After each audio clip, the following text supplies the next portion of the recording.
तो आज है गाइस 28 अक्टूबर। आज बिटकॉइन का लाइव चैट में मैं एनालिसिस करता हूँ कि मार्केट कैसे वर्क करती है। कि मार्केट एक बार सेलिंग आया, सेलिंग आने के बाद क्या किया, मार्केट एक बार छोटा मोटा बाइंग दिखा रहा है और मार्केट को क्या बता रहा है कि मार्केट एक बार ऊपर जाएगा। लेकिन इधर अगर देखोगे कि सेलर ही एक्टिव है और ये जो सारा जो कैंडल है वो एक ही कैंडल में बसा है।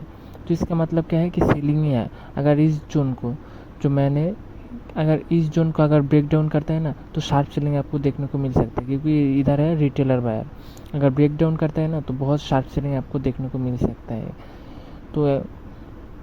तो देखो, ये जो शार्प सेलिंग जो है तो ये दिखा ही रहा है।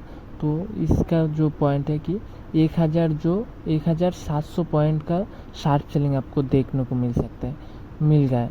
तो ऐसे ही अगर रियल ट्रेडिंग सीखना चाहते हो ना तो फॉलो कर लो और यूट्यूब में सब्सक्राइब भी कर लो। उधर फुल वीडियो है तो उधर जाके देख लो।